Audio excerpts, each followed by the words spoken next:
SR17 news కి స్వాగతం. వనపర్తి జిల్లా మున్సిపల్ ఎన్నికల్లో కీలకంగా మారిన 22వ వార్డ్. వనపర్తి జిల్లా మున్సిపల్ ఎన్నికల ప్రచారంలో భాగంగా 22వ వార్డ్ నుంచి బీఆర్ఎస్ పార్టీ బలపరిచిన అభ్యర్థి మెకానిక్ శ్రీను సతీమణి ఏర్వ అరుణ ఎన్నికల బరిలో ఉన్నారు. ఈ సందర్భంగా ఆమె మాట్లాడుతూ 22వ వార్డ్ ప్రజలందరికీ నేను ఎల్లప్పుడూ అందుబాటులో ఉంటాను. మీ ప్రతి సమస్యగా నా సమస్యగా భావిస్తూ గత కొన్నేళ్లుగా పేద ప్రజలకు నా వంతు సహకారం అందిస్తున్నాను. రానున్న రోజుల్లో మరింత అభివృద్ధిని చేసి ఈ వార్డును ఆదర్శంగా నిలబెడతానని హామీ ఇచ్చారు. అలాగే మెకానిక్ శ్రీను ఎన్నో సంవత్సరాలుగా వార్డు ప్రజల సేవలో ముందుండి పనిచేశారని తెలిపారు. ప్రజల అవసరాలను దగ్గరుండి తెలుసుకుని స్వయం కృషితో సేవ చేస్తూ ముందుకు సాగారని గుర్తు చేశారు. ఈసారి తనకు అవకాశం ఇస్తే 22వ వార్డు అభివృద్ధికి నిరంతరం శ్రమిస్తానని, ప్రజల నమ్మకాన్ని నిలబెట్టుకుంటానని ఆమె స్పష్టం చేశారు. అంతేకాకుండా ఈ ఎన్నికల్లో బీఆర్ఎస్ పార్టీ అభ్యర్థిగా నన్ను ఆశీర్వదించి భారీ మెజారిటీతో గెలిపించాలని 22వ వార్డు ప్రజలను మనస్ఫూర్తిగా కోరుతున్నానని విజ్ఞప్తి చేశారు. కార్యక్రమంలో పార్టీ నాయకులు, కార్యకర్తలు, స్థానికులు పెద్ద సంఖ్యలో పాల్గొన్నారు. Reporting by SR17 news, Wanaparthy జిల్లా ఇన్ఛార్జ్ కేపీ రెడ్డి.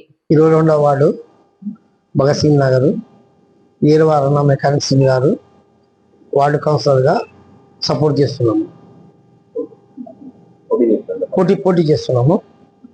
నేను వాళ్ళ చాలా సమస్యలు ఉన్నవి. గతంలో ఇంతకుముందు నిలబడలకు మాకు తేడా ఉంది కాబట్టి నేను కష్టపడి వాళ్ళ పనులు చేయాలనుకుంటున్నా.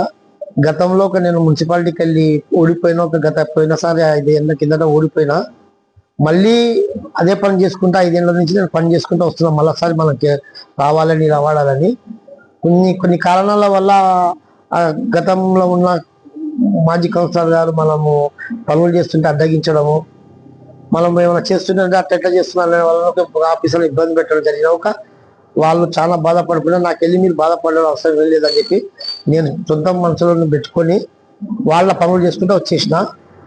ఆ సానుభూతి ఇప్పుడు వాళ్ళ నా మీద చాలా ఉంది. అలా పోయినసారి మీరు ఓడిపోయిన పనులు చేసుకుంటూ వస్తున్నా 5 ఏళ్ళ సర్ది అతడు ఒకరి గురించి నాకు లేదమ్మా, నేను కష్టపడాలి, నేను మీకు పని చేయకుండా సేవ చేయకుండా, అలా మా కాలువలు లేవు, రోడ్లు లేవు, చాలా ఇబ్బంది ఉంది, మా తోనికి వస్తలేదు అంట. ఎవరు వచ్చినా రాకపోయినా నేను ఉన్నామా, నేను మీకు పని చేయడానికే నేను ఉండా, స్వచ్ఛందంగా నేను పనిచేస్తా, నాకు అవకాశం ఇవ్వండి, నాకు ఏజీకి అయిపోతుంది, ఇది ఒక్కసారి ఇస్తే నేను సేవ చేస్తా అంటే అలా నీకు ఖచ్చితంగా మేము గెలిపించుకుంటాము, నిన్ను గెలిపించినాకనే మేము మీతో మాట్లాడతాము, మాకు పనులు చేస్తాం, మీ మీద మాకు నమ్మకం ఉంది అన్నారు.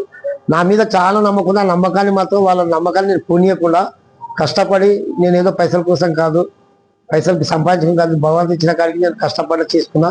గతంలో నా పిల్లలు సెట్ కానందుకు నేను నిలవాలే, పిల్లలు మొత్తం సెట్ అయింది కాబట్టి ఒక సేవ చేయాలి బీదోళ్ళకి అని చెప్పి నేను చేస్తున్నా. 100% నాకు అందరూ, నేను నా పని కోసము ఏ పార్టీలో తోలికైనా నాకు పని చేసేటట్టు ఉంటారు వాళ్ళు. నా వార్డు కోసము తెలుగుదేశం కానీ, కాంగ్రెస్ కానీ, బీజేపీ కానీ ఎవరితోనికన్నా పోయి, మా ప్రభుత్వం లేకపోయినా ప్రభుత్వం వాళ్ళతోటి పోయి నేను పనులు తెచ్చుకుంటాను. నేను మా సారుగా మాకు సహకరిస్తాడు. వార్డు ప్రజల కోసం నాకు అవసరం గెలిచినాక నా కోట నాకు ఉంటుంది. మరీ కోట తక్కువ ఉన్నాక నేను రిక్వెస్ట్గా పోయి ఎమ్మెల్యే సార్ తోటి కానీ వాళ్ళతో కానీ మాట్లాడి పనులు తెచ్చి బాధ్యతతో చేయగలుగుతా. పని మనకు 5 లక్షలు 10 లక్షల పని గీయటం ఉంది అంటే నా సొంత డబ్బులు పెట్టి చేసి బిల్లులు నేను మున్సిపాలిటీ తీసుకుంటా. నా గల్లీ పిల్లలకు అందరికీ నేను పనులు ఇస్తా. ఎందుకంటే టెండర్లు లేని 5 లక్షల టెండర్లు లేని గల్లీ పిల్లలకు, ఎందుకంటే నాకు సహకరించిన పిల్లలు ఉంటారు, వాళ్ళకు ఒక ఉపాధి కల్పించినట్టు ఉంటుంది, వాళ్ళకు నేను కొన్ని పనులు కల్పించినట్టు ఉంటుంది. కాబట్టి వాళ్ళకు నేను అట్లా సహకారం చేస్తా. చాలా మంది పిల్లల పనులు లేక చాలా బిజీ అవుతున్నారు, కొంచెం మంది వేరే చెడుదారులో పోతున్నారు. కాబట్టి ఒక పనులు ఇస్తే నేను ఇప్పుడు గ్రౌండ్లో మా పిల్లలకు స్టేడియంకి క్రికెట్ కిట్ కానీ ఏదైనా మంచిగా పిల్లలకు అరేంజ్ చేసుకోండి మీరు అని చెప్పి క్రికెట్ కిట్లకు ఇవ్వడం జరిగింది.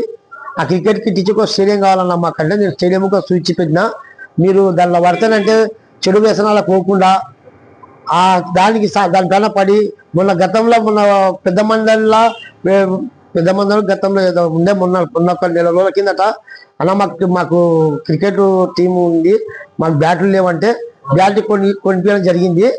వాళ్ళు ఫస్ట్ ప్రైజ్ తీసుకొని వచ్చిండ్రు. అలా నువ్వు ఇచ్చినందుకు మేము చేసినామంటే మీరు ఇట్లా మంచి పనులు చేయండి, మీకు ఏమున్నా నేను చేస్తానని చెప్పేసినాం.